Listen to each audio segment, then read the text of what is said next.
You're good. Yep. You can move. Roberto Torres. I go by DOA, although you're gonna hear people calling me Snake Eyes or Snakes. I went by that name for a long time. You know, I go by DOA, which stands for Dead on Arrival, and The Only Answer, DA Only Answer. My life before the Lord, I pretty much earned a living and lived my life as a gangster rapper, as a drug dealer. You know, that lifestyle led to other things. You know, I was miserable. I was hot with the police. You know what I'm saying? I would call them out on songs and entice them in a sense. You know, to look after me and to chase after me. I was violent. I was always armed.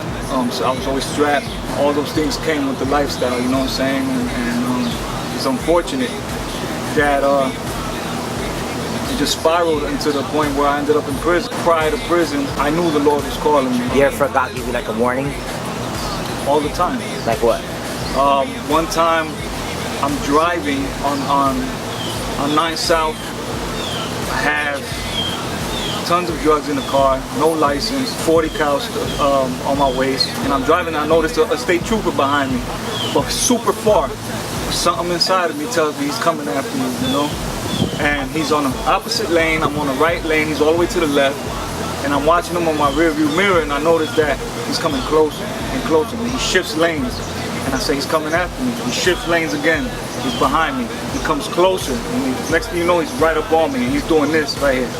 Just you know, he's gonna pull me over. But I guess he's trying to see if I'm gonna run or what I'm gonna do. So I start praying as a non-believer. I'm like, Lord, I know I don't deserve anything from you right now, but look at what I have in the car and look what I have on me. Like, you let this guy pull me over, I'm never coming home again, you know? I need you to do something now, you know? Please do something for me. And so the guy's following me. I take the exit to Amboy, and he's following me, takes the exit with me, and out of nowhere, a minivan filled with people. We see it backing out of the exit. The entrance ramp was a car backing out of it illegally. And he had no choice but to leave me alone and pull them over. And I took the exit, you know, with my heart on the floor, and I pulled over immediately, and I just couldn't stop thanking him, you know, and that was the beginning of just me considering God, you know, and just reevaluating my life, period. Like, what the heck am I doing? You know, like, I'm in too deep. This is gonna end real bad if something don't happen, you know. And he's just been tugging on my heart for a long time, you know. And I just kept running. The more he called, the harder I ran. And when you're running from God, you're just running deeper into that life you're in. You know what I'm saying? You're just digging the hole deeper and deeper and deeper because you're trying to get away from the one calling you. In 2012, I was involved in a shooting. The charges weren't brought up yet, but you know, I was extremely hot, and they were kind of like investigating the situation. I hadn't been charged yet, but 9/11 of that year, 2012, I was in the backyard. We were at a barbecue, friend's house, and I was armed. So someone called, ended up calling them, telling them that I was back there. So they ended up raiding the house. You know, they found me with the gun on me. I got arrested, got out on bail. Feds ended up picking up the charge, and I get incarcerated again. Get on bail again for that from the feds, federal bond, and a week later, the state picks up the shooting. I'm down on those 2 charges separate, you know, facing about 20 years, and it was looking real ugly for me. You know, my life had finally, you know, my run had finally come to an end. So while I'm in the county facing these charges, I'm broken. My daughters, they come with their mother to visit me for the first time. I'm looking at my daughters, and they're just distraught. They're broken along with me.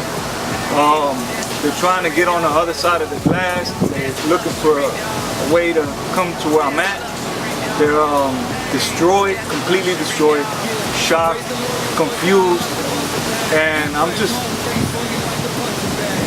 broken, you know. I'm weeping.